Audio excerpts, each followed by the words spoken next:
بسم اللہ اولہ و آخرہ۔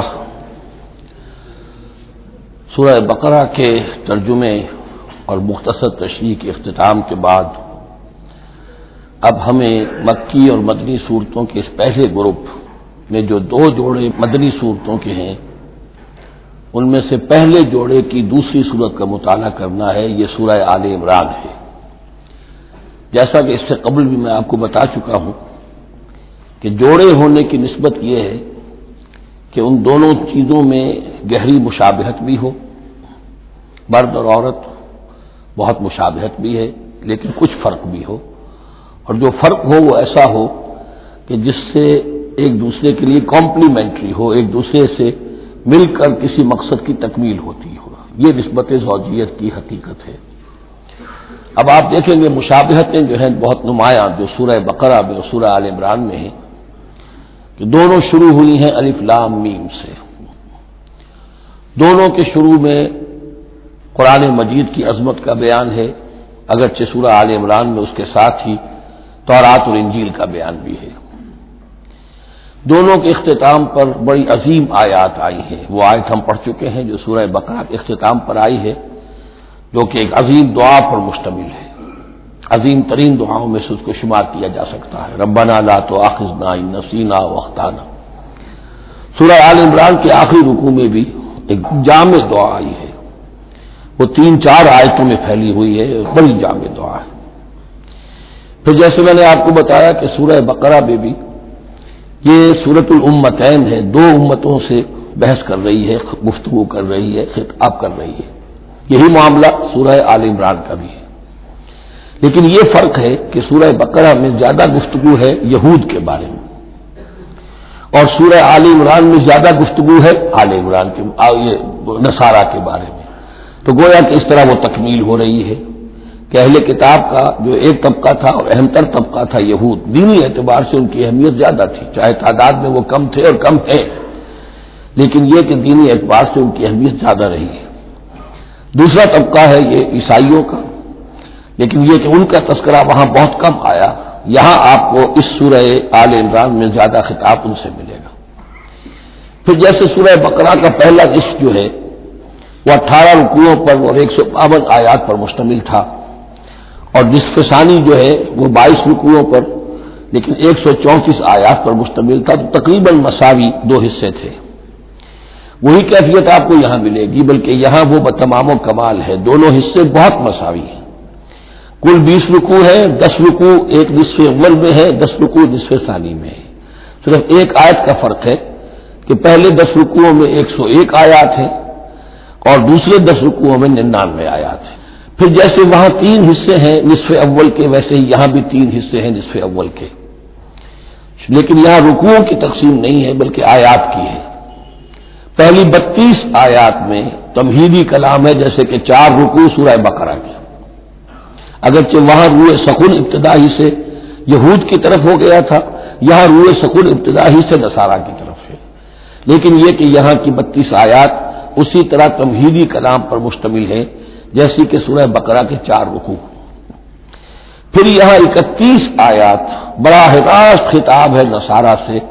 خاص طور پر حضرت عیسیٰ علیہ السلام کی ولادت کن حالات میں ہوئی، کیا ان کا مقام و مرتبہ تھا، کیا ان کی اصل حیثیت تھی، پھر یہ کہ ان کے ساتھ کیا معاملہ ہوا۔ یہ حصہ نازل بھی ہوا ہے سن 9 ہجری میں، جو شامل یہاں کر دیا گیا ہے، حالانکہ اس سورہ مبارکہ کا اکثر و بیشتر حصہ جو ہے وہ سن 3 ہجری میں غزوہ احد کے بعد نازل ہوا ہے، لیکن یہ کہ یہ حصہ جو ہے 31 آیات پر مشتمل نازل ہوا سن 9 ہجری میں۔ نجران ایک بستی تھی عرب کے جنوب میں یمن کی طرف، اور وہاں عیسائی آباد تھے، تو وہاں کے عیسائیوں کے سردار اور ان کے جو بڑے لاٹ پادری تھے وہ کچھ 70 عیسائیوں کا ایک وفد لے کر آئے حضور کی خدمت میں مدینہ منورہ میں، بات سمجھنے سمجھانے کے لیے کہ آپ کس بات کی دعوت دے رہے ہیں، اور کئی دن مقیم رہے اور بات پوری سمجھ بھی لی، خاموش بھی ہو گئے، پھر بھی بات نہیں مانی تو حضور نے مباہلے کی دعوت دی، اس چیلنج کو قبول کیے بغیر وہاں سے چلے گئے، لیکن یہ کہ بہرحال انہوں نے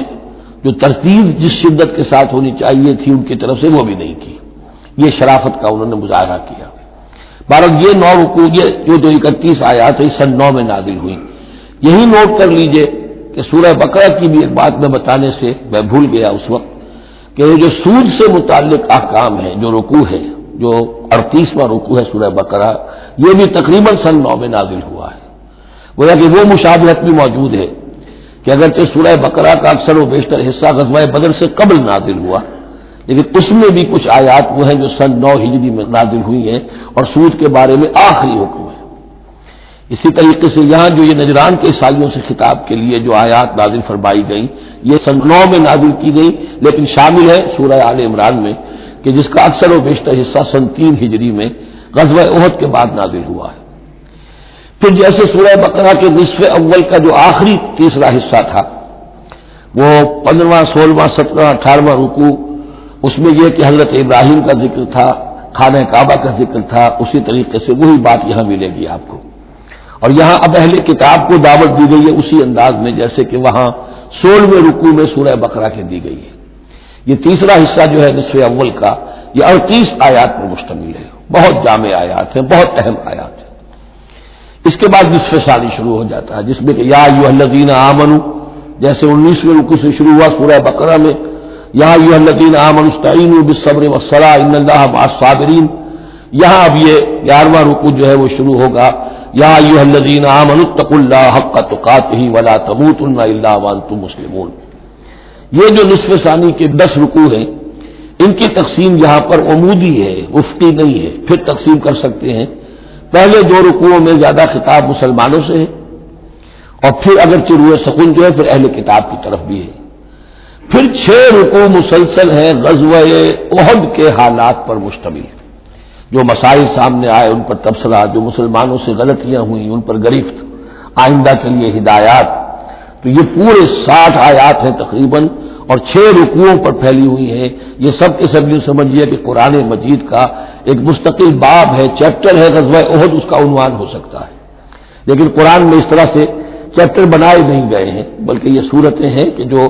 میں نے جیسا کہ ابتدا میں عرض کیا تھا تعارف قرآن کے ضمن میں کہ یہ مجموعہ خطبات الہیہ ہے، ایک خطبہ نازل ہو رہا ہے اور اس کے اندر جو مضامین آ رہے ہیں، لیکن ان میں ربط اور ترتیب ہے۔ اس ربط اور ترتیب پر توجہ اب تک کم ہوئی ہے، لیکن اب اس دور میں قرآن حکیم کے علم و معرفت کا یہ پہلو بھی اب زیادہ نمایاں ہوا ہے کہ اس میں بڑا نظم ہے، نظام القرآن، اس کے اندر تنظیم ہے، اس میں آیات کا آپس میں ربط ہے، سورتوں کا سورتوں سے ربط ہے، اور ایسے ہی یہ جو ہے الٹب کلام نہیں ہے۔ پھر آخری 2 رکوع، وہ ان میں سے ایک تو جو ہے آخری رکوع وہ تو بہت ہی جامع ہے، اور اس میں وہ عظیم دعا بھی آئی ہے، اور فلسفہ ایمان کے بارے میں اہم ترین بحث ہے کہ جو اس مقام پر آئی ہے۔ اور اس طریقے سے اور جو اس سے پہلے کا رکوع ہے 19واں رکوع، وہ بھی در حقیقت کنکلوڈنگ جس کو کہا جاتا ہے، سم اپ کرتے ہوئے پوری سورہ مبارکہ کے مضامین کو، بڑے جامع مضامین پر مشتمل ہے۔ تو اس طرح آپ دیکھیں گے اور جگہ جگہ آپ دیکھیں گے کہ بعض اوقات تو الفاظ وہی آ رہے ہیں، وہی انداز ہے۔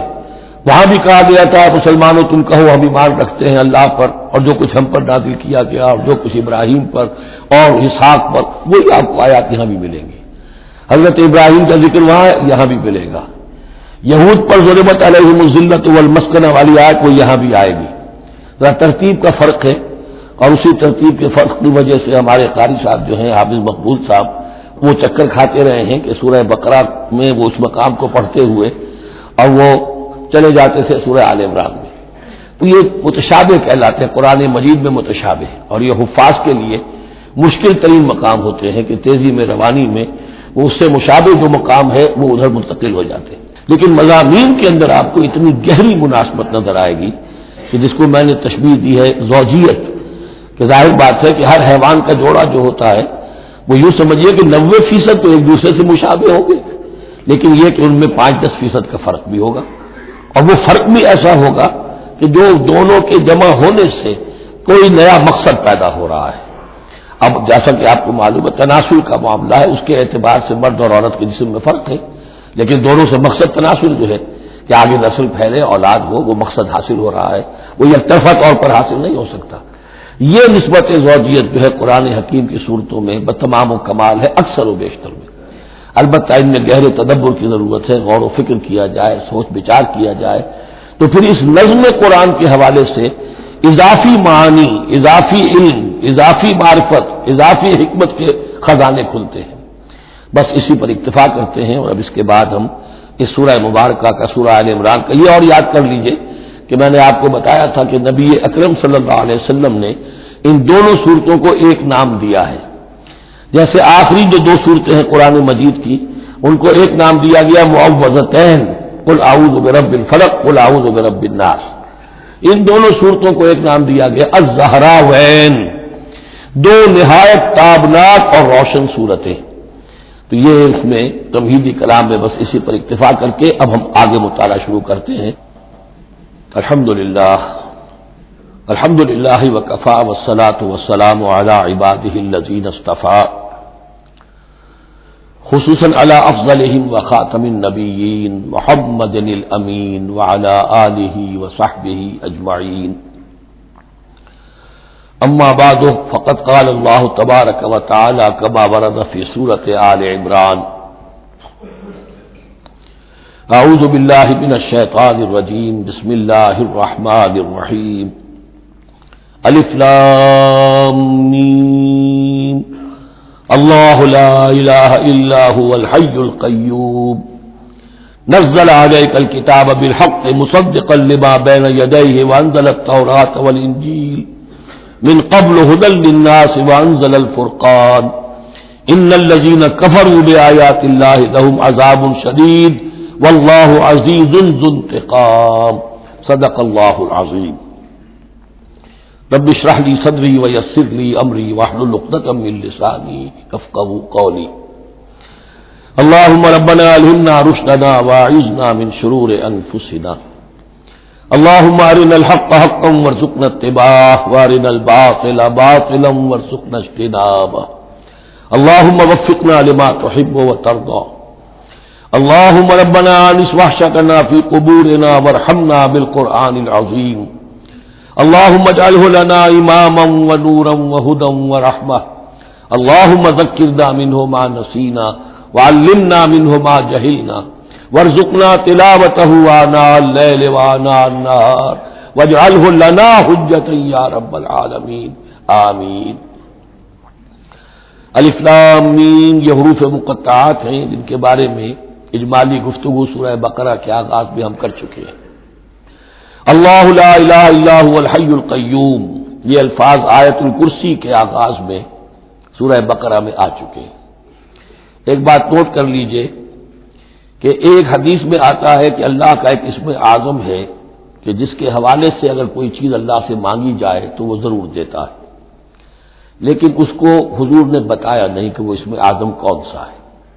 کچھ اشارے کیے، جیسے رمضان میں ایک شب ہے لیلۃ القدر جو 1000 مہینوں سے افضل ہے، تعین کے ساتھ نہیں بتایا وہ کون سی، تاکہ تلاش کرو، زیادہ ذوق و شوق کا معاملہ ہو۔ لیکن جو اشارات آپ نے کیے ہیں اس سے اندازہ ہوتا ہے، کیونکہ یہ فرمایا گیا کہ یہ 3 صورتوں میں ہے، سورہ بقرہ میں، سورہ آل عمران میں اور سورہ طٰہٰ میں،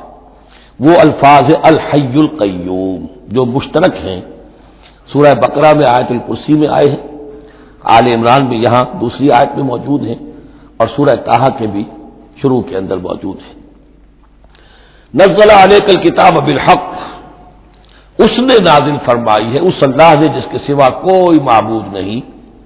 جو الحی ہے القیوم ہے۔ اس میں اشارہ ہو رہا ہے اس کلام کی عظمت کی طرف کہ جان لو یہ کلام کس کا ہے، کس نے اتارا ہے۔ نزل علیک الکتاب بالحق، اس نے نازل فرمائی ہے یہ کتاب اے نبی آپ پر حق کے ساتھ، اور یہاں نوٹ کیجیے نزلہ ہے، نزل ینزل تنزیلا، انزلہ نہیں آیا ہے، مصدقا لما بین یدیہ، اور یہ تصدیق کرتے ہوئے آئی ہے اس کی جو اس کے سامنے موجود ہے، تورات اور انجیل۔ اور یہ کہ 2 اعتبارات سے تصدیق ہے کہ یہ قرآن تصدیق کرتا ہے ان کی کہ وہ اللہ کی کتابیں تھیں جن میں تحریف ہو گئی،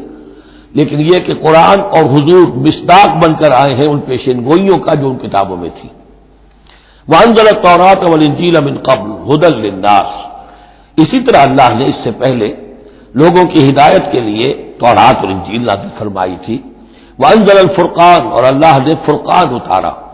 فرقان قرآن مجید کے لیے بھی ہے، فرقان تورات کے لیے بھی ہے، فرقان معجزات کے لیے بھی ہے۔ ہر وہ شے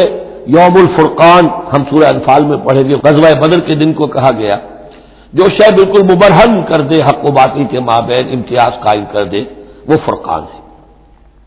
لیکن یہاں اب تحدید کا انداز ہے، دھمکی کا انداز ہے۔ ان الذین کفروا بآیات اللہ، یہ دنیا کی دوسری کتابوں کا معاملہ نہ سمجھو کہ اسے مان لیا تب بھی کوئی حرج نہیں، نہیں مانا تب بھی کوئی حرج نہیں، اگر پڑھنے پر طبیعت راغب ہوئی تو بھی کوئی بات نہیں، نہیں راغب ہے تو مت پڑھو، کوئی الزام نہیں۔ یہ کتاب ویسی نہیں ہے، بلکہ یہ کتاب تو اب اگر نہیں مانو گے، ایمان نہیں لاؤ گے، تو ان الذین کفروا بآیات اللہ لہم عذاب شدید، تو ان کے لیے بہت سخت سزا ہوگی، واللہ عزیز ذو انتقام، اور اللہ تعالی زبردست ہے، انتقام لینے والا ہے۔ یہ لفظ بہت اہم ہے کہ اللہ تعالیٰ جہاں رؤوف ہے، رحیم ہے، شفیق ہے، غفور ہے، ستار ہے، لیکن ساتھ ہی شدید ذو انتقام بھی ہے، عزوز ذو انتقام بھی ہے، شدید العقاب بھی ہے۔ یہ دونوں شانیں اللہ کی ذہن میں رہنی چاہیے۔ ان اللہ لا یخفی علیہ شیء فی الارض ولا فی السماء، یقیناً اللہ پر کوئی شے مخفی نہیں ہے، نہ آسمان کی نہ زمین کی۔ هو الذی یصورکم فی الارحام کیف یشاء، پہلی چیز اللہ کے علم سے متعلق تھی، اور یہ اللہ کی قدرت سے متعلق ہے۔ وہی ہے کہ جو تمہاری نقشہ کشی کر دیتا ہے، صورت بنا دیتا ہے تمہاری ماؤں کے رحموں میں جیسا چاہتا ہے، کسی کے پاس چوائس نہیں ہے کہ وہ اپنا نقشہ خود بنائے۔ لا الہ الا هو العزیز الحکیم، اس کے سوا کوئی معبود نہیں، اور یہ کہ وہی العزیز ہے اور الحکیم ہے۔ هو الذی انزل علیک الکتاب منہ آیات محکمات ہن ام الکتاب واخر متشابہات، وہی ہے جس نے آپ پر یہ کتاب نازل فرمائی، کسی کسی جگہ انزلہ کا لفظ بھی آ جاتا ہے، اور یہ ہوتا ہے ردم کے اعتبار سے، کیونکہ قرآن مجید کی اپنی ایک ملکوتی غنا ہے، اس کی ایک موسیقی ہے، ڈیوائن میوزک ہے، تو اس میں جو ردم کے حوالے سے اگر ضرورت ہو تو یہ الفاظ ایک دوسرے کی جگہ آ جائیں گے۔ منہ آیات محکمات، اس میں کچھ آیات جو ہیں محکم، پختہ، حکم جیسا کہ میں نے بتایا، حکمت عقل کی پختگی، محکم آیت، پختہ آیت جس کا مفہوم بالکل واضح ہو، جس کو ادھر سے ادھر کرنے کی کوئی گنجائش نہ ہو۔ ہن ام الکتاب، اس کتاب کی جڑ اور اساس اور بنیاد وہی ہے۔ وہ اخر متشابہات، اور کچھ متشابہ ہیں کہ جن کا حقیقی اور صحیح مفہوم معین کرنا بہت مشکل ہے، بلکہ عام حالات میں ناممکن ہے۔ یہ میں تفصیل سے تعارف قرآن کے ضمن میں عرض کر چکا ہوں۔ آیات الاحکام جتنی بھی ہیں وہ سب محکم ہیں، یہ کرو یہ نہ کرو، یہ حرام یہ حلال، لیکن یہ کہ جو بھی آیات ہیں کہ جن میں بحث ہے عالم غیب سے، اللہ کی ذات و صفات، کیا تصور کریں، اللہ کا ہاتھ، اللہ کا چہرہ، اللہ کی کرسی، اللہ کا عرش، کیا تصور کریں۔ اسی طریقے سے فرشتے، عالم غیب کی شے، عالم برزخ قبر میں کیا ہوتا ہے، اسی طرح عالم آخرہ جنت اور دوزخ کی اصل حقیقتیں ہم نہیں سمجھ سکتے، اس میں ہمارے ذہن کے قریب لا کر کچھ باتیں بتا دی گئی ہیں۔ ما لا یدرک کلہ لا یترک کلہ، اجمالی تصور قائم ہو جانا چاہیے، اس کے بغیر تو راستہ سیدھا رہے گا نہیں آدمی کا، لیکن ان کی تفاصیل میں نہیں جانا چاہیے۔ تو دوسرے درجے میں نے آپ کو بتایا تھا کہ کچھ فزیکل فینومینا بھی یہ بھی ایک وقت تک رہے ہیں آیات متشابہات میں سے، لیکن رفتہ رفتہ جیسے یہ سائنس کا علم بڑھتا چلا جا رہا ہے، ان میں سے بہت سی چیزیں اب محکم ہو کر سامنے آ رہی ہیں۔ تو یہ گویا کہ شفٹنگ سینڈز کے مانند ہے کہ ان میں سے جو چیزیں، بہت سی چیزیں واضح ہو گئیں جو پہلے واضح نہیں تھیں، لیکن اب بھی بعض چیزیں ہیں، جیسے میں نے عرض کیا، 7 آسمان سے کیا مراد ہے کہ جو واضح نہیں ہے ہم پر، لیکن ہمارا یقین ہے کہ انشاءاللہ وہ وقت آئے گا کہ انسان سمجھ لے گا کہ ہاں یہی بات صحیح تھی اور یہی تعبیر صحیح تھی۔ هو الذی انزل علیک الکتاب منہ آیات محکمات ہن ام الکتاب، یہ بہت اہم ہے، اصل جو ہے جڑ کتاب کی، اس لیے کہ کتاب کے بارے میں عرض کر چکا ہوں کہ وہ ہے مجموعہ احکام۔ کتاب جیسا کہ ہم نے سورہ بقرہ میں دیکھا جہاں حکم آیا کتب علیکم کتب علیکم کتب علیکم، تو کتاب کی جڑ اور اساس جو ہے وہ وہی ہے۔ وَأُخَرُ مُتَشَابِهَاتٌ فَأَمَّا الَّذِينَ فِي قُلُوبِهِمْ زَيْغٌ، تو وہ لوگ جن کے دلوں میں کجی ہوتی ہے، اب وہ یہ ہے کہ وہ کوئی خاص بات نہیں نکالنی ہے تاکہ اپنی ذہانت و فطانت کا جو ہے ڈنکا بجوایا جا سکے، یا کوئی اور فساد پیدا کرنا ہے، کوئی فتنہ پیدا کرنا ہے، ذہن ٹیڑھا ہو چکا ہے، اب اس ٹیڑھے ذہن کے لیے کوئی دلیل چاہیے قرآن سے، اب وہ متشابہات کے چکر میں لگیں گے، ان کے پیچھے پڑیں گے کہ کسی کے مفہوم کو میں اپنے من پسند مفہوم کی طرف موڑ سکوں۔ فاما الذین فی قلوبہم زیغ فیتبعون ما تشابہ منہ، تو وہ لوگ کہ جن کے دلوں میں کجی ہے وہ پیچھے لگتے ہیں ان کے کہ جو متشابہ ہیں ان میں سے، ابتغاء الفتنۃ، یا تو فتنہ اٹھانا چاہتے ہیں فتنے کی تلاش میں، وابتغاء تاویلہ،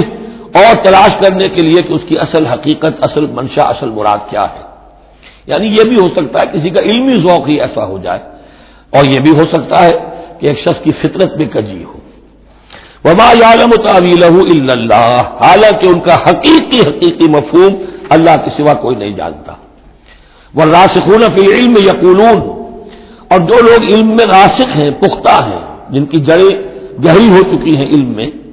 وہ کیا کہتے ہیں؟ یقولون آمنا بہ کل من عند ربنا، ہم ایمان لائے اس کتاب پر، قرآن پر، یہ کل کا کل ہمارے رب کی طرف سے ہے۔ جو بات صاف سمجھ میں آ گئی ہے اس پر عمل کریں گے، جو بات پوری طرح سمجھ میں نہیں آ رہی ہے انتظار کریں گے، لیکن یہ اجمالی یقین رکھیں گے کہ یہ ہے اللہ کی کتاب۔ آمنا بہ کل من عند ربنا وما یذکر الا اولو الالباب، لیکن یہ صحیح روش اور یہ نصیحت نہیں حاصل کر سکتے مگر وہی کہ جو ہوش مند ہے، عقل مند ہے۔ اور سب سے بڑی ہوش مندی یہ ہے کہ انسان اپنی عقل کی لیمیٹیشنز کو جان لے، میری عقل کی حدود کیا ہے، عقل کہاں تک جا سکتی ہے۔ اگر انسان اپنی عقل کی حدود کو نہیں جانتا تو وہ پھر اولو الالباب میں سے نہیں ہے۔ عقل بڑی شے ہے لیکن یہ کہ اس کی حدود ہیں، ایک حد سے آگے یہ عقل تجاوز نہیں کر سکتی۔ گزر جا عقل سے آگے کہ یہ نور چراغ راہ ہے، منزل نہیں ہے۔ منزل تک پہنچانے والی شے جو ہے وہ عقل نہیں ہے، وہ قلب پہنچائے گا، لیکن یہ کہ بہرحال عقل ایک روشنی دیتی ہے، حقیقت کی طرف اشارے کرتی ہے۔ ربنا لا تزغ قلوبنا بعد إذ هديتنا، اور ان کا یہ قول ہوتا ہے اولو الالباب کا، اے رب ہمارے دلوں کو کج نہ ہونے دیجو اس کے بعد کہ تو نے ہمیں ہدایت دے دی ہے۔ وہب لنا من لدنک رحمہ، اور ہمیں تو خاص اپنے خزانہ فضل سے رحمت عطا فرما، انک انت الوہاب، یقیناً تو ہی سب کچھ دینے والا ہے، تیری بارگاہ سے ملے گا۔ ربنا انک جامع الناس لیوم لا ریب فیہ، اے رب ہمارے یقیناً تو جمع کرنے والا ہے لوگوں کو اس دن جس دن میں کوئی شک نہیں ہے، قیامت کا دن، یوم القیامہ۔ ان اللہ لا یخلف المیعاد، یقیناً اللہ تعالی اس وعدے کے خلاف نہیں کرے گا، اپنے وعدے کی خلاف ورزی نہیں کرتا، لہذا جو اس نے بتایا ہے کہ وہ دن آئے گا وہ آ کر رہے گا۔ ان الذین کفروا لن تغنی عنہم اموالہم ولا اولادہم من اللہ شیئا، اب یہ ذرا تحدی کا انداز ہے، چیلنج کا انداز ہے۔ زمانہ نزول کے اعتبار سے آپ نے نوٹ کر لیا کہ یہ سن 3 میں نازل ہو رہی ہے سورہ مبارکہ غزوہ احد کے بعد، لیکن یہ کہ یہ رکوع جو ہے اس کے بارے میں گمان غالب ہے کہ یہ غزوہ بدر کے بعد نازل ہوئی ہے۔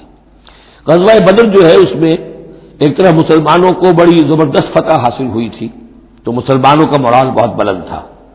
لیکن ایسی روایات بھی ملتی ہیں کہ جب مسلمان بدر سے کامیاب ہو کر، غازی بن کر، فتح یاب ہو کر واپس آئے تو جو یہودی قبیلے تھے مدینے کے، ان میں سے بعض لوگوں نے کہا کہ مسلمانوں اتنا نہ اتراؤ، یہ کچھ قریش کے ناتجربہ کار چھوکرے تھے جن سے تمہارا مقابلہ پیش آیا ہے، اگر ہم سے کبھی اس کا مقابلہ پیش آیا تو معلوم ہوگا، تب دن میں تارے نظر آئیں گے وغیرہ وغیرہ۔ تو اس پس منظر میں یہ الفاظ کہے جا رہے ہیں کہ نہیں، تمام کفار اسی طریقے سے آخر کار زیر ہوں گے اور اللہ کے دین کو غالب ہونا ہے، واللہ غالب علی امرہ ولکن اکثر الناس لا یعلمون۔ ان الذین کفروا لن تغنی عنہم اموالہم ولا اولادہم من اللہ شیئا، یقیناً جن لوگوں نے کفر کی روش اختیار کی ہرگز نہ بچا سکیں گے انہیں، نہ ان کے مال نہ ان کی اولاد اللہ سے کچھ بھی۔ وَأُولَٰئِكَ هُمْ وَقُودُ النَّارِ، اور وہ تو سب کے سب آگ کا ایندھن بنیں گے۔ کداب آل فرعون، تمہاری تو حیثیت ہی کیا ہے،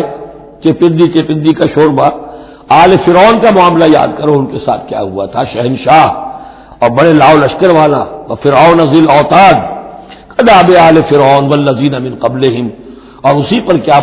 اس سے پہلے ثمود اور عاد جیسی قومیں زبردست جو ہیں اسی جزیرہ نما عرب میں رہی ہیں، کذبوا بآیاتنا، انہوں نے بھی ہماری آیات کو جھٹلایا تھا، فاخذہم اللہ بذنوبہم، تو اللہ نے پکڑا ان کو گناہوں کی پاداش میں، واللہ شدید العقاب، اور اللہ سزا دینے میں بہت سخت ہے۔ قل للذین کفروا، اے نبی کہہ دیجئے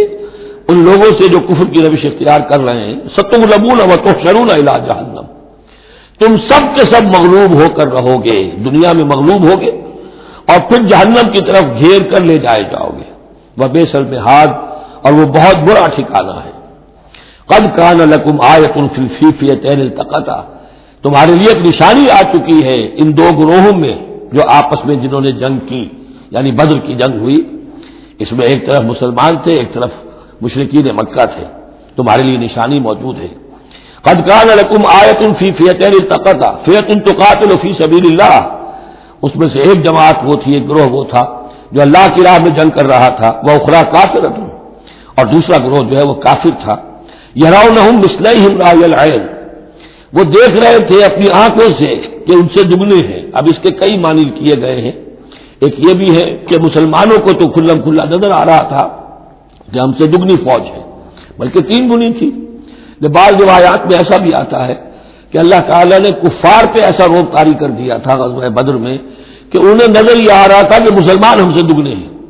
تو ایسا ہو جاتا ہے انسان کی سماعت اور بصارت پر ایسا اثر ہو جائے، تو اللہ تعالیٰ نے یہ کیا. وہ بھی بعض روایات ہیں. واللہ یؤید بنصرہ من یشاء، اور اللہ تائید فرماتا ہے اپنی نصرت سے جس کی چاہتا ہے. ان فی ذلک لعبرۃ، اس میں یقیناً ایک عبرت ہے، سبق آموزی ہے. لأولی الابصار، لیکن یہ عبرت اور سبق آموزی صرف ان کے لیے ہوتی ہے کہ جو آنکھیں رکھتے ہوں، جن کے اندر جو ہے دیکھنے کی صلاحیت موجود ہو. اب یہ آج بڑی اہم آ رہی ہے فطرت انسانی کے اعتبار سے. ظاہر بات ہے کہ چونکہ یہاں خاص طور پر میں نے عرض کیا تھا کہ یہود کی طرف ایک جو ہے وہ ایک روح سخن موجود ہے اہل کتاب کی طرف، اور اس واقعے کے اندر تو خاص طور پر جن لوگوں کے اندر کہ یہ دنیا کی محبت زیادہ شدید ہوتی ہے، تو اس کا ایک اثر بتا رہے ہیں کہ یہ واقعہ اللہ نے فطرت انسانی میں رکھی ہے. اس لیے کہ یہ دنیا جو ہے اسے اللہ نے چلانا ہے، اس کی رونقیں رکھنی ہے جب تک اس کی مرضی ہے، قیامت تک تو اسے آباد رکھنا ہے. اولاد پیدا ہوگی تو دنیا قائم رہے گی، نسل چلے گی. مرد اور عورت کی ایک دوسرے کے ساتھ کشش ہوگی تو اولاد پیدا ہوگی.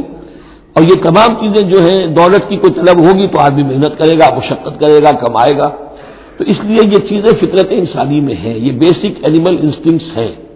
بس ضرورت اس بات کی ہوتی ہے کہ انسٹنکٹس کو دبا کر رکھا جائے، اللہ کی محبت، اللہ کی شریعت کو اس سے بالا کر رکھا جائے. بس یہ نہیں ہے کہ ان کو ختم کر دیا جائے. سیلف اینیہیلیشن اسلام میں نہیں ہے، یہ رہبانیت ہے کہ اپنے نفس کو کچل دو، ختم کر دو. نہیں، سیلف کنٹرول، اپنے آپ کو کنٹرول میں رکھو. یہ منہ زور گھوڑا ہے نفس انسانی کا، لیکن جتنا طاقتور گھوڑا ہوگا اتنا ہی آپ کے لیے تیز دوڑنا جو ہے وہ آسان ہوگا. لیکن جتنا منہ زور اور طاقتور گھوڑا ہے اتنا ہی اسے قابو میں رکھنے کی ضرورت بھی ہے، ورنہ اگر اس کے رحم و کرم پر سوار آ گیا تو جہاں چاہے گا پٹخنی دے دے گا. تو اس اعتبار سے سیلف کنٹرول ہو، گھوڑا پورا قابو میں ہو. البتہ یہ ہے کہ سیلف کو، اپنے نفس کو، اس کو کچل ڈالنا، سیلف اینیہیلیشن، یہ اسلام میں نہیں. زین للناس حب الشہوات من النساء، مزین کر دی گئی ہے لوگوں کے لیے ایک تو محبت جو ہے، شہوت کی محبت خواتین کے بارے میں. اب دیکھیے یہاں بھی قرآن مجید گویا کہ ایک طرح سے تائید کر رہا ہے فرائڈ کی. اس کے نزدیک سب سے پورٹنٹ فیکٹر جو ہے، سب سے پورٹنٹ جو موٹیو ہے انسان کا، وہ سیکس ہے. اور یہاں بھی اللہ تعالیٰ نے سب سے پہلے اسی کا ذکر کیا ہے. اگرچہ میرے نزدیک ضروری نہیں ہے، اس لیے کہ دوسری جگہوں پر پیٹ جو ہے، معاشی ضرورت یہ اس سے بھی سخت ہو جاتی ہے. لیکن یہ کہ واقعتاً یہ حضور نے بھی فرمایا ہے صلی اللہ علیہ وسلم، ما ترکت بعدی فتنۃ اضر علی الرجال من النساء، میرے بعد اب مردوں کے لیے عورتوں کے فتنے سے بڑا فتنہ اور کوئی نہیں ہے. ان کی محبت جو ہے وہ انسان کو کہاں سے کہاں لے جاتی ہے. بلعام بن باورا یہود کے اندر ایک بہت بڑا عالم اور فاضل شخص تھا، ایک عورت کے چکر میں آ کر اور وہ شیطان کا پیرو بن گیا. وہ قصہ آئے گا سورہ اعراف کے اندر. تو واقعہ یہ ہے، ایک فطرت کے اندر ہے تو صحیح، محبت تو ہے. زین للناس حب الشہوات من النساء والبنین، اور بیٹے انسان کو بہت پسند ہے، بیٹے ہوں، اس کا نام چلتا رہے، بڑھاپے کا سہارا بنے. والقناطیر المقنطرۃ من الذهب والفضہ، اور یہ کہ خزانے ہوں جمع کیے ہوئے سونے کے اور چاندی کے. والخیل المسومۃ، اور گھوڑے ہوں بڑے نسل والے گھوڑے جو ہیں جن پر کے نشان لگے ہوئے ہوتے ہیں، پیڈگری ہوتی ہے ان کی. والانعام، اور مویشی ہوں، مال جو ہے پنجاب میں اور سرائکی کے علاقے میں مال کہتے ہی جانوروں کو ہے، ان حیوانات کو ہے مال مویشی. والانعام والحرث، اور کھیتی. ذالک متاع الحیات الدنیا، بس جو نقطۂ اعتدال ہے وہ یہ ہے کہ جان لو یہ ساری چیزیں اس دنیا کی زندگی کا ساز و سامان ہے، اس زندگی کے لیے ضروریات کی حد تک ان سے فائدہ اٹھانا اس میں کوئی بری بات نہیں، لیکن واللہ عندہ حسن المآب، لیکن اللہ کے پاس ہے اچھا لوٹنا، وہ جو ہے جو اللہ کے پاس ہے اس کے مقابلے میں یہ کچھ بھی نہیں۔ اگر یہ ایمان بالآخرہ ہے تو پھر تو انسان ان تمام چیزوں کو، اپنے تمام جذبات و میلانات کو ایک حد کے اندر رکھے گا، اس سے آگے نہیں آنے دے گا۔ لیکن اگر ان میں سے کوئی ایک شے بھی اتنی زوردار ہو گئی اس کی محبت کہ آپ کے دل کے اوپر اس کا قبضہ ہو گیا تو بس آپ گئے، اب وہی ند ہے،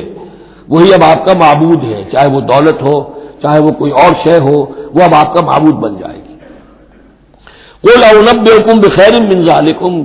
ان سے کہیے کہ کیا میں تمہیں بتاؤں کہ ان تمام چیزوں سے بہتر شے کون سی ہے؟ للذین اتقوا عند ربہم جنات تجری من تحتہا الانہار خالدین فیہا، وہ لوگ کہ جو اپنے رب کا تقوی اختیار کرتے ہیں۔ تقوی یہی ہے کہ اپنے نفس کا بھی حق ہے دو، ان لنفسک علیک حقا، لیکن ناجائز راستے سے نہیں۔ تمہارے پیٹ کا بھی حق ہے، اس کا ادا کرو، لیکن عقل حلال سے۔ تمہاری اولاد کا تم پر حق ہے، ان لنفسک علیک حقا وان لزوجک علیک حقا وان لزورک علیک حقا، تمہارے ملاقاتی آتے ہیں ان کا بھی تم پر حق ہے، وہ حقوق ادا کرو، لیکن اللہ سے اوپر کسی حق کو فائز نہ کر دینا، بس یہ ہے اصل بات۔ اگر تو یہ اگر حفظ مراتب نہ کنی زندگی، اگر یہ حفظ مراتب نہیں ہوگا تو گویا کہ اب آپ گئے، دین اور دنیا سب گئی۔ تو للذین اتقوا عند ربہم جنات، ان کے لیے ایسے باغات ہیں تجری من تحتہا الانہار، جن کے دامن میں ندیاں بہتی ہوں گی، خالدین فیہا، اس میں وہ ہمیشہ رہیں گے، وازواج مطہرۃ، اور بڑی ہی پاک عورتیں ہوں گی، ورضوان من اللہ، اور اللہ کی رضوان ہوگی، اللہ کی رضا ہوگی جو سب سے بڑی شے ہے، واللہ بصیر بالعباد، اور یقیناً اللہ تعالیٰ اپنے بندوں کو دیکھ رہا ہے۔ الذین، وہ کون سے بندے ہیں اس کے خاص؟ الذین یقولون ربنا اننا آمنا، جو یہ کہتے رہتے ہیں پروردگار ہم ایمان لے آئے، فاغفر لنا، پس ہمیں بخش دے، ذنوبنا، ہمارے گناہ، وقنا عذاب النار، اور ہمیں آگ کے عذاب سے بچائیو۔ اب ان کی بدح میں الفاظ استعمال ہو رہے ہیں، یہ کون لوگ ہیں جو یہ دعا کرتے ہیں، ان کے یہ اوصاف ہیں، اور اس میں گویا کہ تلقین ہے، اگر اللہ سے یہ دعا کرنا چاہتے ہو کہ اللہ تمہیں تمہارے گناہ بخش دے اور تمہیں جہنم کے عذاب سے بچائے، تو یہ اوصاف اپنے اندر پیدا کرو۔ الصابرین والصادقین والقانتین والمنفقین والمستغفرین بالاسحار، صبر کرنے والے اور راست باز، راست بازی میں راست گوئی بھی ہے، راست کردار بھی ہے، عمل بھی آپ کا صحیح صحت پر ہو، درستی پر ہو، اور قول بھی صحیح اور درست ہو۔ والقانتین، فرما بردار، والمنفقین، اللہ کی راہ میں خرچ کرنے والے، والمستغفرین بالاسحار، اور جو جس کو آپ کہتے ہیں small hours of the morning, وہ جو سحر کا وقت ہے، سحری کا وقت ہے، اس میں استغفار کرنے والے۔ ایک تو نمازیں ہیں جو 5 نمازیں ہیں، لیکن خاص وہ وقت جو ہے اس میں جب کہ فرمایا گیا ہے کہ رات کے آخری حصے میں اللہ تعالیٰ نزول فرماتا ہے سمائے دنیا تک، اور پھر ایک ندا ہوتی ہے، حل من مستغفر فاغفر له، حل من سائل فاعطیہ، ہے کوئی استغفار کرنے والا کہ میں اسے معاف کر دوں، ہے کوئی کچھ مانگنے والا کہ میں اسے عطا کر دوں۔ ہم تو مائل بکرم ہے، کوئی سائل ہی نہیں، راہ دکھلائیں کسے، رہرو منزل ہی نہیں۔ شاہد اللہ انہ لا الہ الا هو والملائکۃ واولو العلم قائما بالقسط، اللہ خود گواہ ہے کہ اس کے سوا کوئی معبود نہیں، سب سے بڑی گواہی تو اللہ کی ہے، والملائکۃ، اور سارے فرشتے گواہ ہیں، واولو العلم، اور اولو العلم بھی اس پر گواہ ہیں۔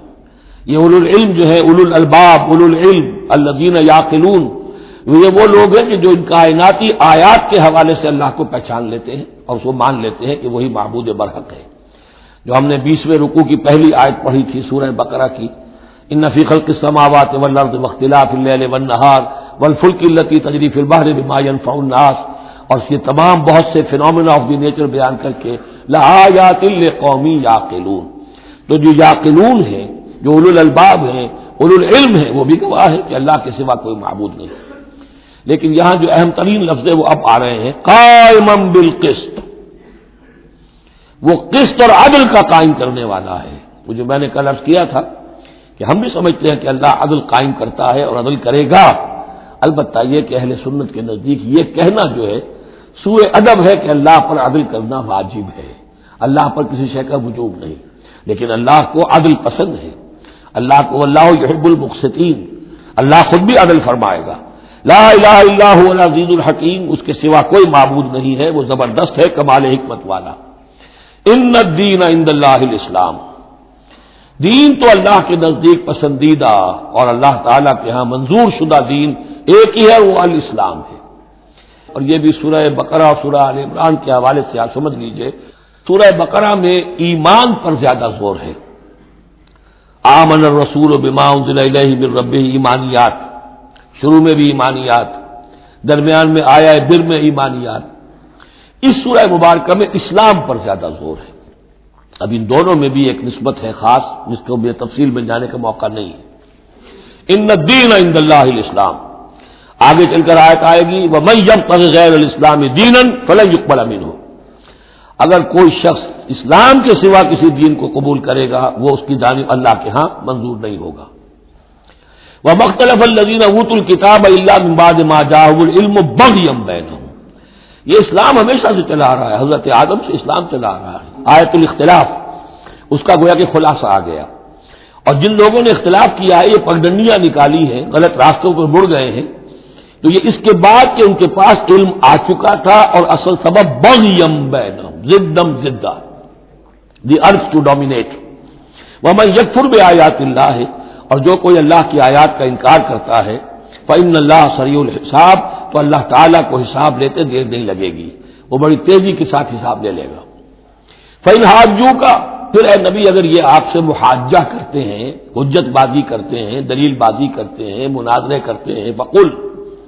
تو آپ تو آخری بات کہہ دیجئے دو ٹوک، وَقُلْ أَسْلَمْتُ وَجْهِيَ لِلَّهِ وَمَنِ اتَّبَعَنِي،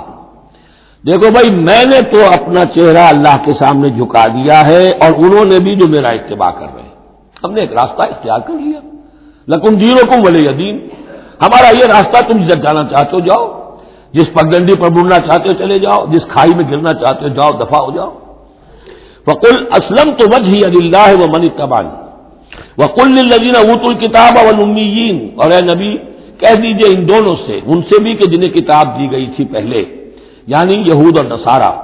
والأمیین، اور ان سے بھی کہہ دیجئے کہ جو مشرکین عرب ہیں ابھی بقیہ عرب میں، تم بھی اسلام لاتے ہو یا نہیں، تابع ہوتے ہو کہ نہیں، اللہ کے سپرد اپنے آپ کو کرتے ہو کہ نہیں، فَإِنْ أَسْلَمُوا فَقَدِ اهْتَدَوْا، اگر وہ بھی اسی طریقے سے اسلام لے آئیں تو ہدایت پر ہو جائیں گے۔ وَإِنْ تَوَلَّوْا فَإِنَّمَا عَلَيْكَ الْبَلَاغُ، پھر اگر وہ رخ پھیر لیں، منہ موڑ لیں، تو اے نبی آپ پر کوئی ذمہ داری نہیں ہے سوائے پہنچا دینے کی، اعلیٰ کو یہاں پھر پہچان، انما علیک البلاغ، آپ کے ذمہ ہے پہنچا دینا،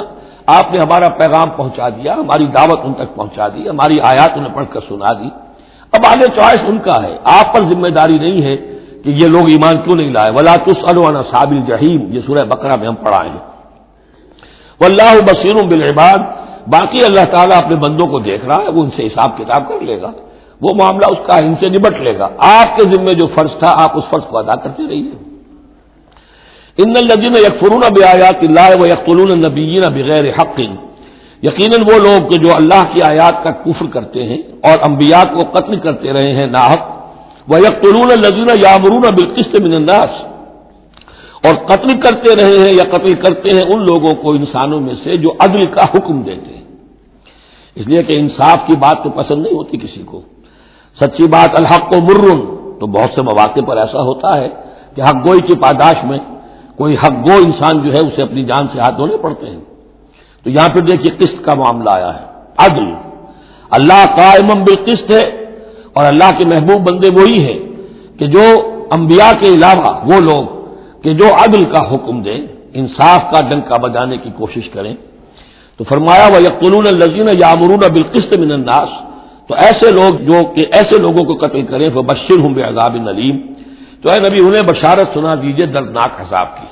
اس میں طنز ہے، بشارت، عذاب کی بشارت، یہ طنزیہ کلام ہے۔ اولئک الذین حبطت اعمالهم فی الدنیا والآخرہ، یہ وہ لوگ ہیں کہ جن کے تمام اعمال دنیا اور آخرت میں حبط ہو گئے۔ قریش کو یہ زعم تھا کہ ہم خادم کعبہ ہیں اور ہمارے پاس جو ہے یہ لوگ آتے ہیں، حج کرتے ہیں، ہم ان کی دعوت کرتے ہیں، کھانا کھلاتے ہیں، پانی پلاتے ہیں، سقایا ہے، تو ہماری اتنی خدمتیں ہیں، اللہ تعالیٰ کے ہاں جو ہے ہمیں بہرحال ان خدمتوں کے حساب میں ہمیں بخش دیا جائے گا۔ فرمایا وہ سارے اعمال حبط ہو جائیں گے اگر وہ شکل نہیں ہے، اگر تو صحیح صحیح پورے دین کو اختیار کرو گے تو ٹھیک ہے، ورنہ یہ کہ اولئک الذین حبطت اعمالہم فی الدنیا والآخرہ، بڑے سے بڑے چیریٹی کے کام کیے ہوں، چیریٹیبل انسٹیٹیوشنز قائم کر دی ہوں، کوئی حیثیت نہیں رکھتی اللہ کے نگاہ میں، وما لہم من ناصرین، اور ان کا پھر کوئی مددگار نہیں ہوگا۔ الم تر الی الذین اوتوا نصیبا من الکتاب، کیا تم نے غور نہیں کیا ان لوگوں کی حالت پر جنہیں کتاب کا ایک حصہ دیا گیا تھا؟ اوتو مجہول کا صیغہ، یہ جیسا کہ میں نے عرض کیا جہاں کوئی مذمت کا پہلو ہوتا ہے تو اس میں یہ مجہول کا صیغہ آتا ہے، جنہیں کتاب کا ایک حصہ دیا گیا تھا، یدعون الی کتاب اللہ لیحکم بینہم، اب انہیں بلایا جاتا ہے اللہ کی کتاب کی طرف کہ وہ ان کے مابین فیصلہ کرے، ثم یتولی فریق منہم وہم معرضون، پھر ان میں سے ایک گروہ جو ہے پیٹھ موڑ لیتا ہے اعراض کرتے ہوئے، یعنی یہ کہ مانتے بھی ہیں کتاب کو لیکن اس کے فیصلے کو تسلیم کرنے کے لیے تیار نہیں۔ ذالک بانہم قالوا لن تمسنا النار الا ایاما معدودات، یہ مضمون آ چکا ہے سورہ بقرہ میں۔ یہ کیوں ڈٹائی ہو رہی ہے جو مانتے بھی ہیں اور پھر عمل نہیں کر رہے؟ انہیں بتایا جاتا تم اس کتاب پر ایمان رکھتے، اس میں یہ لکھا ہے یہ سود حرام ہے، کیا کر رہے ہو، یہ شے حرام ہے، کس کام میں لگے ہوئے ہو؟ لیکن نہیں، کیوں اڑ جاتا ہے انسان؟ اس کی تشخیص کر دی، ذالک بانہم قالوا، یہ اس وجہ سے ہے کہ انہوں نے یہ عقیدہ گھڑ لیا ہے کہ لن تمسنا النار الا ایاما معدودات، ہمیں تو چھو ہی نہیں سکتی آگ جہنم کی مگر گنتی کے چند دن۔ جب یہ عقیدہ ہے تو پھر کاہے کو انسان دنیا کا نقصان برداشت کرے؟ بابر میں عیش کوش کے عالم دوبارہ نہیں تھا، حلال سے حرام سے جائز سے ناجائز سے جو بھی عیش حاصل کیا جا سکتا کرنا چاہیے، وقت تو دیا ہی جانا ہے۔ یہ عقیدہ ہے کہ جو در حقیقت ایمان بالآخرت کی نفی کر دیتا ہے۔ وغرہم فی دینہم ما کانوا یفترون، اور انہیں دھوکے میں مبتلا کر دیا ہے ان کے دین نے، ان چیزوں نے دین کے معاملے میں دھوکے میں ڈال دیا جو انہوں نے افترا کر لی، گھڑ لی۔ اللہ نے تو کوئی ضمانت نہیں دی تھی، نہ لاؤ تورات لاؤ انجیل لاؤ، کہیں ضمانت نہیں ہے، یہ تو تمہارا من گھڑت عقیدہ ہے، اور اسی کی وجہ سے دین کے اندر تم اب بد دین یا بے دین ہو گئے ہو۔ فَكَيْفَ إِذَا جَمَعْنَاهُمْ لِيَوْمٍ لَا رَيْبَ فِيهِ، تو کیا حال ہوگا اس دن، اس وقت تو یہ بڑھ چڑھ کر باتیں بنا رہے ہیں، زبان درازیاں کر رہے ہیں، کیا ہوگا اس دن جب کہ ہم انہیں جمع کریں گے لِيَوْمٍ لَا رَيْبَ فِيهِ، اس دن جس دن کے بارے میں کوئی شک نہیں، وَوُفِّيَتْ كُلُّ نَفْسٍ مَا كَسَبَتْ، اور پھر ہر ذی نفس کو، ہر جان کو، ہر انسان کو پورا دے دیا جائے گا جو کچھ اس نے کمائی کی ہوگی، وَهُمْ لَا يُظْلَمُونَ، اور ان پر کوئی زیادتی نہیں ہوگی۔ اب اس کے بعد پھر ایک بڑی عظیم دعا آ رہی ہے، اس سورہ مبارکہ میں دعائیں بہت ہیں، یہ بھی بہت عظیم دعا ہے، اور یہ تو باقاعدہ تلقین کر کے کہا گیا ہے۔ کہیں تو ایسا ہوتا ہے لوگ ایسے دعا کرتے ہیں، یہاں ہے قل اللہم مالک الملک، کہو اے اللہ جو تمام بادشاہت کا مالک ہے، مالک الملک ہے، کل ملک اس کے اختیار میں ہے، تؤتی الملک من تشاء، تو حکومت اور اختیار دیتا ہے جس کو چاہتا ہے، وتنزع الملک ممن تشاء، اور سلطنت چھین لیتا ہے جس سے چاہتا ہے، وتعز من تشاء، اور تو عزت دیتا ہے جس کو چاہتا ہے، وتذل من تشاء، اور تو ذلیل کر دیتا ہے جس کو چاہے، بیدک الخیر، تیرے ہاتھ میں سب خوبی ہے، اس کے دونوں معنی ہیں، کل خیر خوبی تیرے ہاتھ میں ہے، دوسرے تیرے ہاتھ میں خیر ہی خیر ہے۔ بسا اوقات انسان جسے اپنے لیے شر سمجھ بیٹھتا ہے وہ بھی اس کے لیے خیر ہوتا ہے، آسان تحبوا شیئا وہو شر لکم وآسان تکرہوا شیئا وہو خیر لکم،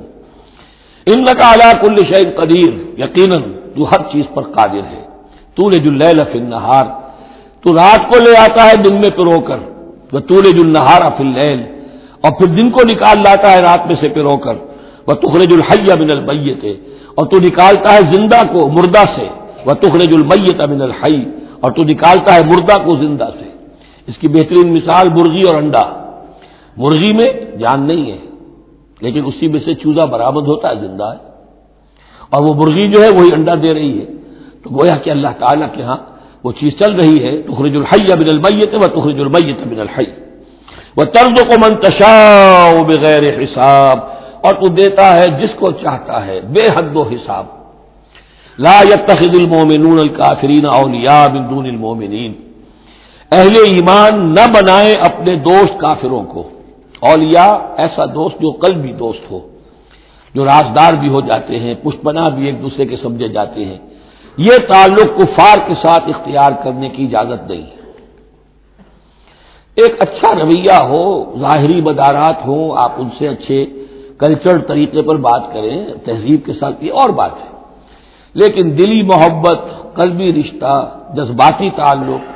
ان کی ایک ایسے باہمی مدد کا ایک رشتہ قائم کر لینا،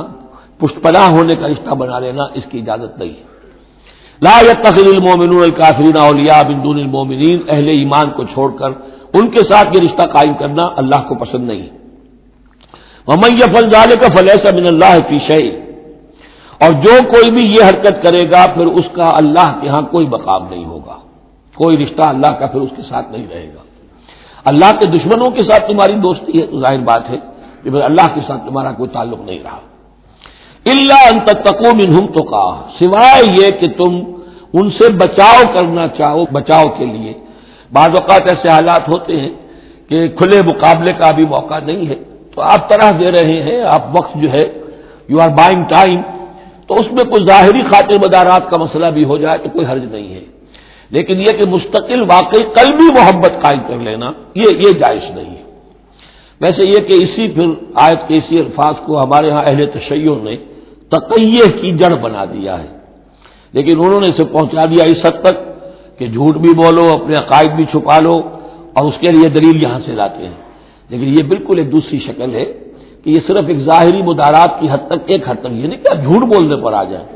اور آپ ایک چیز کو چھپانے پر آ جائیں،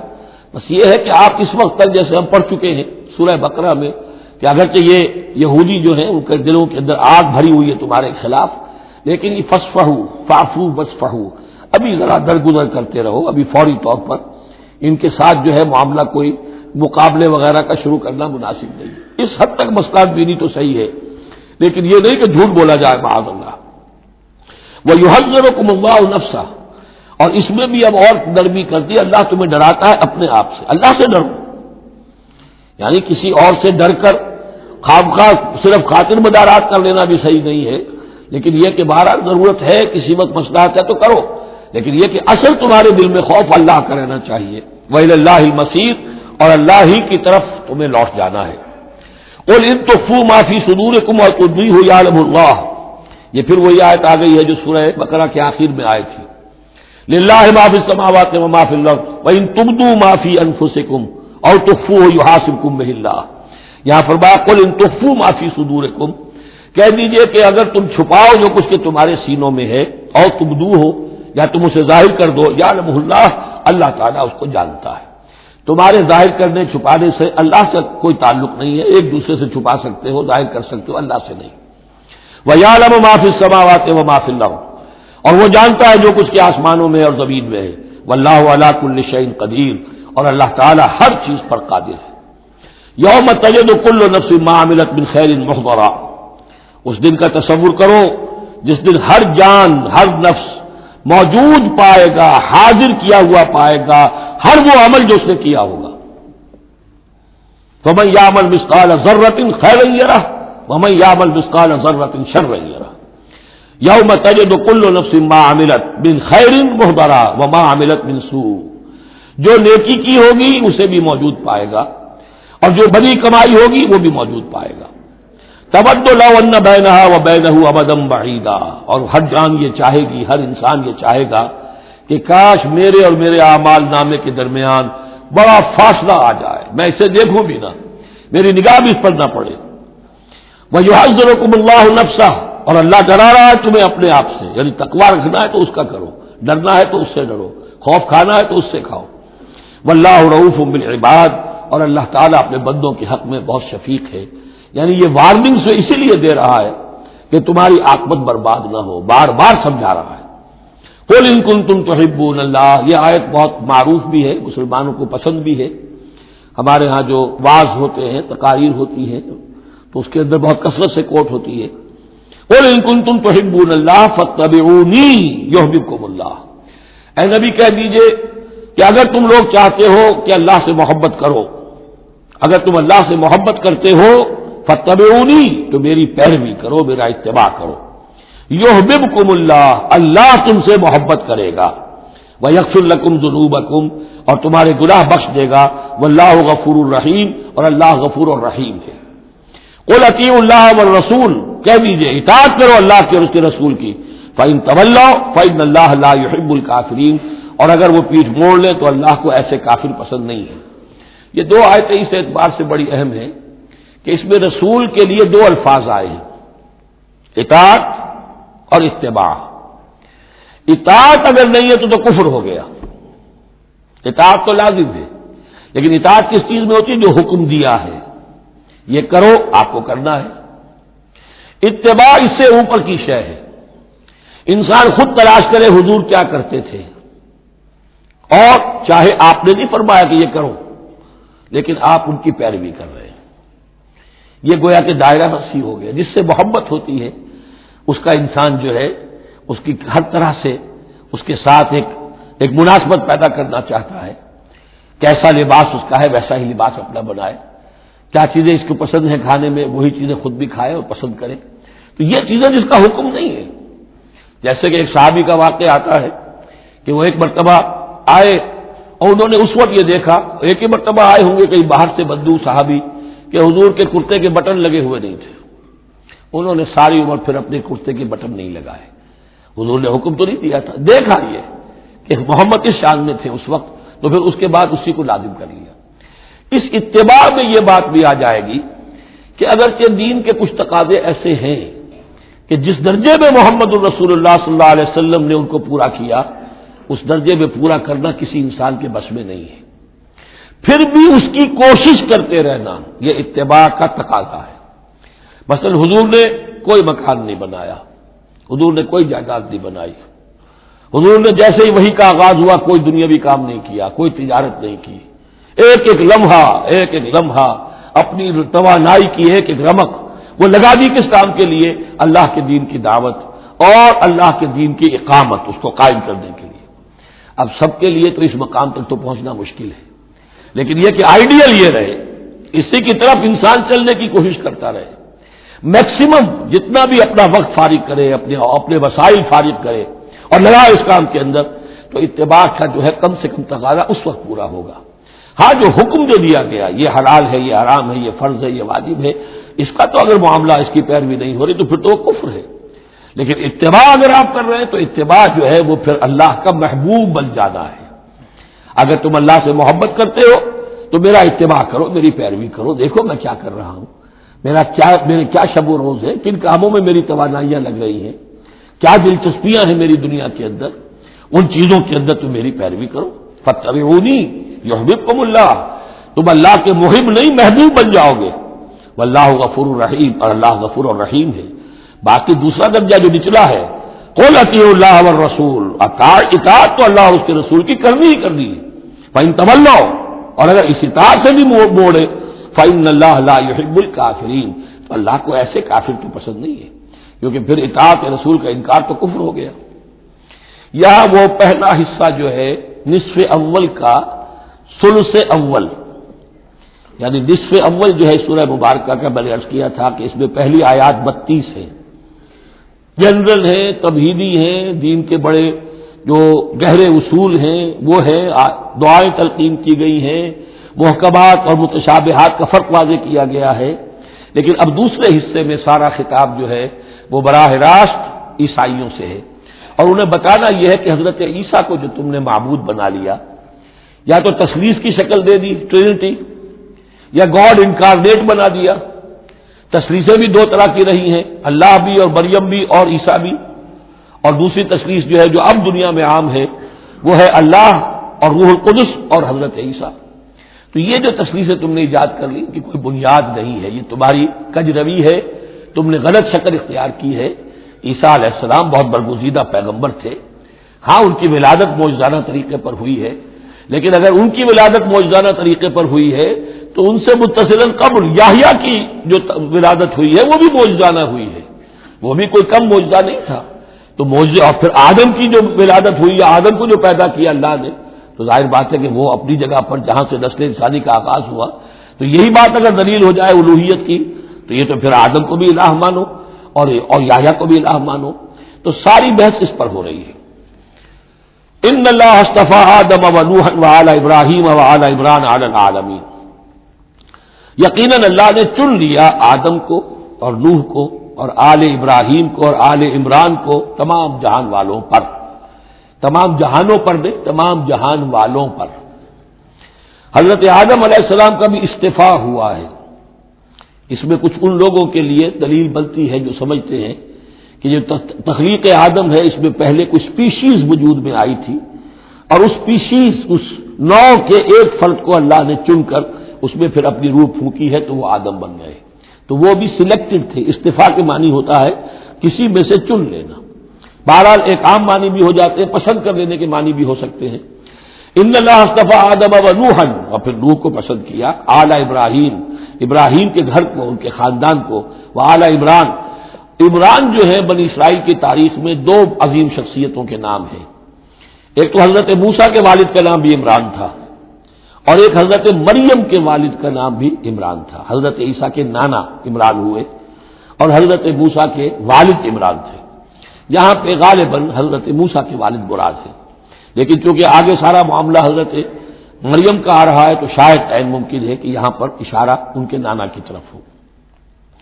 ذریۃ بعضھا من بعض، اور یہ سب جو ہے ایک دوسرے کی نسل سے ہیں، ایک دوسرے کی اولاد سے ہیں. نوح حضرت آدم کی اولاد سے ہیں، ابراہیم حضرت نوح کی اولاد سے ہیں، پھر ان کے پورا خاندان بنی اسماعیل بنی اسرائیل یہ ان کی اولاد میں سے ہیں. واللہ سمیع علیم، اللہ سمیع اور علیم ہے. اس قالت امرأۃ عمران رب انی نذرت لک ما فی بطنی محررا فتقبل منی.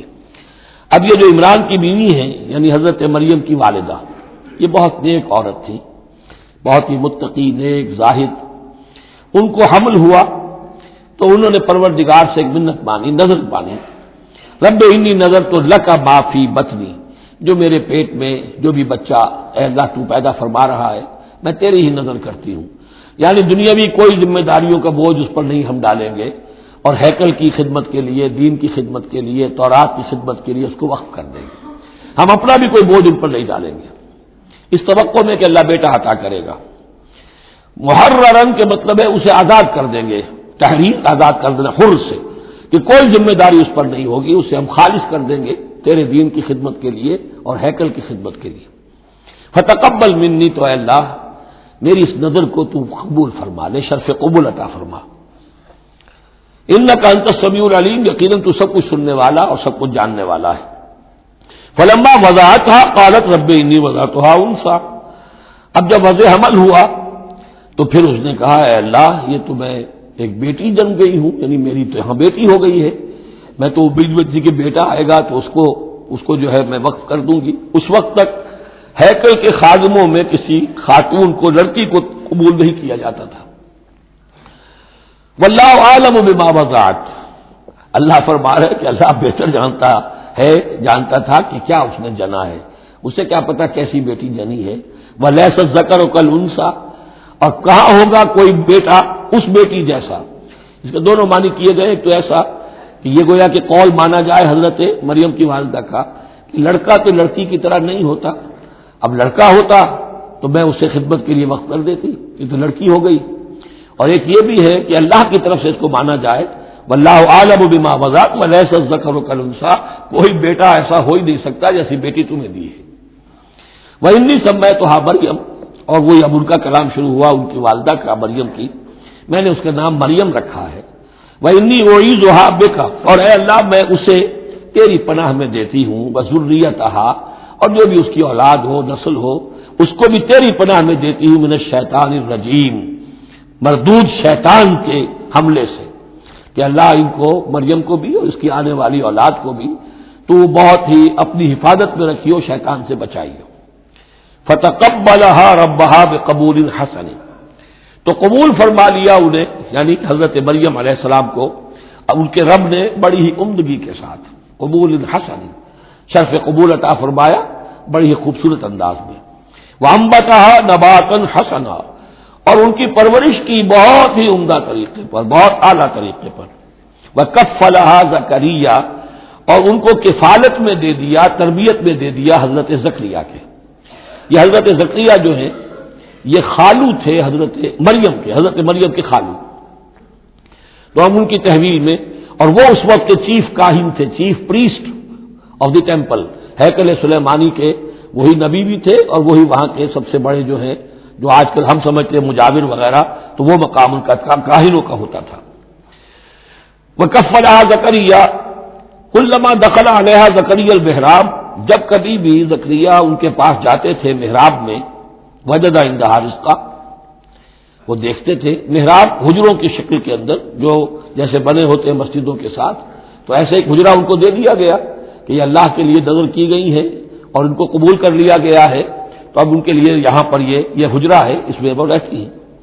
لیکن جب بھی وہ حجرے میں جاتے تھے تو دیکھتے تھے ان کے پاس کھانا، میوے رکھے ہیں بغیر موسم کے، اور بعض لوگوں کی رائے یہ بھی ہے کہ یہاں سے مراد مادی کھانا نہیں ہے بلکہ علم و حکمت، کہ جب حضرت زکریا ان سے بات کرتے تھے تو یہ کہ انہیں حیران رہ جاتے تھے اس لڑکی کو یہ اس قدر حکمت کہاں سے مل گئی، اتنی معرفت کہاں اس کو حاصل ہوئی۔ قال یا مریم انا لک ھذا، وہ پوچھتے اے مریم یہ تمہیں کہاں سے چیزیں ملتی ہیں، یہ کھانے کہاں سے آ جاتے ہیں، یہ بے موسمی پھل کہاں سے آ جاتے ہیں، یا یہ علم و حکمت کی باتیں تمہیں کیسے معلوم ہوتی ہیں؟ قالت هو من عند اللہ، تو وہ کہتی تھی یہ سب اللہ کی طرف سے ہے، اس کا فضل ہے، اس کا کرم ہے۔ ان اللہ یرزق من یشاء بغیر حساب، یقیناً اللہ تعالیٰ جس کو چاہتا بغیر حساب عطا کرتا ہے۔ ہنالک دعا زکریا ربہ، ہنالک یہ بالکل اس طرح سے دیر اینڈ ڈن، جب یہ مشاہدہ ہوا حضرت زکریا کو تو انہوں نے بھی ایک دعا کی اپنے پروردگار سے، ہنالک دعا زکریا ربہ قال رب هب لي من لدنك ذرية طيبة، اے اللہ مجھے بھی بڑی کوئی پاکیزہ اولاد عطا کر دے۔ بہت بوڑھے ہو چکے تھے، ان کی اہلیہ جو ہے وہ بھی بہت بوڑھی ہو چکی تھی، ضعیفہ تھی، اور ساری عمر بانجھ رہی تھی، لاولد تھے۔ یہ ساری تفصیل پہ سورہ مریم کے اندر مزید کھل کر آئے گی، اس لیے کہ یہی مضامین وہاں بیان ہوئے تھے مکی دور میں، جبکہ ہجرت حبشہ کے لیے مسلمان گئے تھے، تو وہاں جا کر سورہ مریم کی آیات جو ہیں وہ پھر حضرت عبداللہ ابن جعفر نے پڑھ کر سنائی تھی۔ اس مناسبت سے یہ مضامین آپ کو سورہ مریم میں بھی ملیں گے۔ ساری عمر بوڑھے رہے اور بے اولاد رہے، لیکن اب وہ ایک دبی ہوئی خواہش، چنگاری، وہ بھڑک اٹھی، اے اللہ اس بچی کو تو یہ کچھ دے سکتا ہے تو تیری قدرت ہے مجھے بھی ذریۃ طیبہ، پاکیزہ اولاد عطا فرما۔ انک سمیع الدعاء، یقیناً تو دعا کا سننے والا ہے۔ فنادت الملائکۃ، تو فرشتوں نے انہیں پکار کر کہا، ندا کی، وہو قائم یصلی فی المحراب، اور وہ کھڑے ہوئے نماز پڑھ رہے تھے اپنی محراب میں، ان کا بھی حجرہ تھا۔ ان اللہ یبشرک بیحییٰ، اللہ تعالیٰ تمہیں بشارت دیتا ہے زکریا یحییٰ کی، مصدقا بکلمۃ من اللہ، جو تصدیق کرے گا ایک ایسے شخص کی جو اللہ کا خاص کلمہ ہوگا، یعنی حضرت عیسیٰ، کلمۃ منہ، یہ بعد میں باتیں آئیں گی۔ وہ سیدن، اور سردار ہوگا، وہ حسورن، اور تجرد کی زندگی گزارے گا، وہ نبی من الصالحین، اور نبی ہوگا صالحین میں سے۔ یہاں نوٹ کر لیجئے کہ آخری مدح کا لفظ جو حضرت یحییٰ کے لیے آیا ہے وہ نبی ہے، نبی من الصالحین۔ قال رب انا یکون لی غلام، ابھی خود دعا کر رہے تھے لیکن غالباً اس کی بڑی توثیق چاہ رہے ہیں اللہ سے، ری ایشورنس۔ کہا پروردگار میرے ہاں کیسے بیٹا ہو جائے گا، وقد بلغنی الکبر، جبکہ میں انتہائی بوڑھا ہو چکا ہوں، وامرأتی عاقر، اور میری بیوی جو ہے بانجھ رہی ہے۔ قال کذلک اللہ یفعل ما یشاء، تو انہوں نے کہا کہ اللہ نے فرمایا کہ اللہ کرتا ہے اسی طرح، یا فرشتوں نے جواب دیا جو چاہتا ہے کرتا ہے، اسے اسباب کی احتیاج نہیں ہے، اسباب اس کے محتاج ہیں، اللہ اسباب کا محتاج نہیں ہے۔ قال رب اجعل لی آیہ، انہوں نے عرض کیا پروردگار میرے لیے کوئی نشانی مقرر کر دے، مجھے معلوم ہو جائے کہ واقعی ایسا ہونا ہے اور واقعی یہ کلام جو میں سن رہا ہوں تیری طرف سے ہے۔ قال آیتک الا تکلم الناس ثلاثۃ ایام الا رمزا، اللہ نے فرمایا کہ اب نشانی یہ ہے تمہارے لیے کہ اب 3 دن تک تم لوگوں سے گفتگو نہیں کر سکو گے سوائے اشارے کنائے کے، یعنی قوت گویائی سلب ہو گئی ان کی، اب وہ بول نہیں سکتے تھے 3 دن تک۔ وَاذْكُر رَّبَّكَ كَثِيرًا، اپنے دل میں اپنے رب کو یاد کرتے رہو کثرت کے ساتھ۔ وَسَبِّحْ بِالْعَشِيِّ وَالْإِبْكَارِ، اور تسبیح کیا کرو شام کے وقت بھی اور صبح کے وقت بھی۔ وَإِذْ قَالَتِ الْمَلَائِكَةُ يَا مَرْيَمُ إِنَّ اللَّهَ اصْطَفَاكِ۔ اب دیکھیے یہ حضرت زکریا اور حضرت یحییٰ کا قصہ آ گیا کہ بانجھ بوڑھی عورت کے بطن سے شدید ضعیفی کی عمر میں حضرت زکریا کو اللہ نے یحییٰ جیسا بیٹا دے دیا، تو کیا یہ عام قانون کے مطابق ہے؟ یہ بھی تو معجزہ تھا۔ اسی طریقے سے اس سے ذرا بڑھ کر ایک معجزہ ہے کہ جو حضرت مسیح کا ہے کہ وہاں باپ کا معاملہ نہیں ہے۔ فرمایا وَإِذْ قَالَتِ الْمَلَائِكَةُ يَا مَرْيَمُ، اور یاد کرو جب کہ کہا فرشتوں نے اے مریم، إِنَّ اللَّهَ اصْطَفَاكِ وَطَهَّرَكِ وَاصْطَفَاكِ عَلَى نِسَاءِ الْعَالَمِينَ، یقیناً اللہ نے تمہیں چن لیا ہے اور تمہیں خوب پاک کر دیا ہے اور تمہیں چن لیا ہے تمام جہان کی خواتین پر۔ یا مریم اقنتی لربک، اے مریم اب اپنے رب کی فرما برداری کرتی رہو، واسجدی اور سجدہ کیا کرو، ورکعی مع الراکعین اور جھکنے والوں کے ساتھ جھکتی رہا کرو، نماز باجماعت کے اندر شریک ہو جایا کرو۔ ذالک من انباء الغیب نوحی الیک، اور یہ غیب کی خبروں میں سے ہے جو اے محمد ہم آپ کو وحی کر رہے ہیں۔ وما کنت لدیہم، آپ تو ان کے پاس موجود نہیں تھے، اذ یلقون اقلامہم ایہم یکفل مریم، جبکہ وہ اپنے قلم پھینک رہے تھے یہ طے کرنے کے لیے کہ ان میں سے کون ہوگا کہ جو مریم کا کفیل ہوگا، کس کی تربیت میں زیر نگرانی، یعنی اور بھی وہاں پریسٹ تھے، کاہن اور بھی تھے، ان سب میں سے ہر ایک چاہتا تھا کہ یہ بچی جو ہے میری تحویل میں ہو، میں تربیت کروں، جسے اللہ کے نام پر جس طرح وقف کر دیا گیا ہے۔ لیکن یہ کہ جب وہ اس طریقے سے اپنے قلم پھینک کر کچھ ایسے ہوتا ہے کوئی ذائقہ نکالنا یا کسی طرح کا معاملہ تو طے کر رہے تھے، اس میں اللہ نے حضرت زکریا کا نام نکال دیا تھا۔ تو اے نبی اس وقت تو آپ تو وہاں نہیں تھے، وما کنت لدیہم اذ یختصمون، اور نہ آپ اس وقت تھے جبکہ وہ آپس میں جھگڑ رہے تھے۔ اذ قالت الملائکۃ یا مریم ان اللہ یبشرک بکلمۃ منہ، اب یاد کرو جب کہ کہا فرشتوں نے مریم سے کہ یقیناً اللہ تعالیٰ تمہیں بشارت دے رہا ہے ایک ایسی ہستی کی جو خاص کلمہ ہوگا اس کی جانب سے، اسمہ المسیح عیسی ابن مریم، اس کا نام ہوگا المسیح عیسیٰ مریم کا بیٹا، وجیہن فی الدنیا والآخرہ، باعزت ہوگا، مرتبے والا ہوگا دنیا میں بھی اور آخرت میں بھی، ومن المقربین، اور بہت ہی اللہ کے مقربین بارگاہ میں سے ہوگا، بہت مقرب، وَيُكَلِّمُ النَّاسُ فِي الْمَهْدِ وَكَهْلًا، اور وہ لوگوں سے گفتگو کرے گا گود میں بھی اور پوری عمر کا ہو کر بھی۔ کہولت 40 برس کے بعد آتی ہے اور حضرت مسیح اٹھا لیے گئے، رفع سماوی ہوا 33 برس کی عمر میں، گویا کہ اس آیت کا تقاضا ابھی پورا نہیں ہوا ہے، اور اس سے اندازہ کر لیجیے اس کے کہنے کی ضرورت کیا تھی، پوری عمر کو پہنچ کر تو سبھی بولتے ہیں، اس کا اشارہ کیوں کیا گیا یہاں؟ اس لیے کہ ہمیں معلوم ہو جائے کہ حضرت مسیح پر ابھی موت واقع نہیں ہوئی ہے، بلکہ وہ واپس آئیں گے دنیا میں، دوبارہ اتریں گے، پھر ان کی وہ عمر بھی ہوگی، پھر وہ شادی بھی کریں گے، ان کی اولاد بھی ہوگی، اور ان کے ذریعے سے اللہ تعالیٰ یہ نظام خلافت علی منہاج النبوت کو پوری دنیا میں قائم کرے گا۔ وَيُكَلِّمُ النَّاسَ فِي الْمَهْدِ وَكَهْلًا، اور وہ گفتگو کرے گا لوگوں سے تمہاری گود میں بھی، پگھوڑے میں بھی، اور بڑی پوری عمر کا ہو کر بھی، وَمِنَ الصَّالِحِينَ، اور یقیناً وہ بھی بہت ہی ہمارے نیکوکار بندوں میں سے ہوگا۔ قالت رب انا یکون لی ولد، حضرت مریم سلام علیہا نے بھی وہی جو ہے بات واضح کی، اے اللہ میرے اولاد کیسے ہو جائے گی، ولم یمسسنی بشر، مجھے تو کسی مرد نے ہاتھ تک نہیں لگایا۔ قال کذالک اللہ یخلق ما یشاء، فرمایا اسی طرح اللہ تعالیٰ تخلیق فرماتا جو چاہتا ہے، اس کو ضرورت نہیں ہے۔ ٹھیک ہے عام ولادت انسانوں کی اسی طرح ہوتی ہے، باپ کا بھی حصہ ہے، ماں کا بھی حصہ ہے، لیکن یہ کہ اللہ تعالیٰ کے لیے کسی بھی شے کی ضرورت نہیں ہے، وہ محتاج نہیں ہے ان اسباب اور وسائل و ذرائع کا، اور جو چاہے کرتا ہے۔ قال کذالک اللہ یخلق ما یشاء اذا قضى امرا فانما يقول له كن فيكون، وہ تو جب کسی شے کا فیصلہ کر لیتا ہے تو بس وہ کہتا ہے ہو جا اور وہ ہو جاتی ہے۔ وَيُعَلِّمُهُ الْكِتَابَ وَالْحِكْمَةَ، اور وہ اللہ تعالیٰ اسے سکھائے گا کتاب بھی اور حکمت بھی، وَالتَّوْرَاةَ وَالْإِنْجِيلَ، اور تورات بھی اور انجیل بھی، وَرَسُولًا إِلَىٰ بَنِي إِسْرَائِيلَ، اور وہ رسول بن کر آئیں گے اسرائیل کی طرف۔ اب یہ جو دو کنٹمپریریز ہیں ان کو نوٹ کر لیجئے کہ حضرت یحییٰ کے بارے میں نبیم من الصالحین پر آ کر بات ختم ہو گئی، اور حضرت عیسیٰ کے بارے میں رسولاً الی بنی اسرائیل، بنی اسرائیل کی طرف رسول ہو کر آئیں گے۔ حضرت یحییٰ صرف نبی تھے اسی لیے وہ قتل بھی کر دیے گئے، حضرت عیسیٰ رسول تھے، رسول قتل نہیں ہو سکتے، اسی لیے ان کو زندہ آسمان پر اٹھا لیا گیا۔ یہ بہت اہم مضمون ہے کہ جو یہاں بھی آپ کو سمجھ لینا چاہیے۔ ان کے بعد معجزات کا تذکرہ ہے، وہ انشاءاللہ اب اگلی نشست میں پڑھیں گے۔ بارک اللہ لی و لکم فی القرآن العظیم و نفعنی و ایاکم بالآیات والذکر الحکیم۔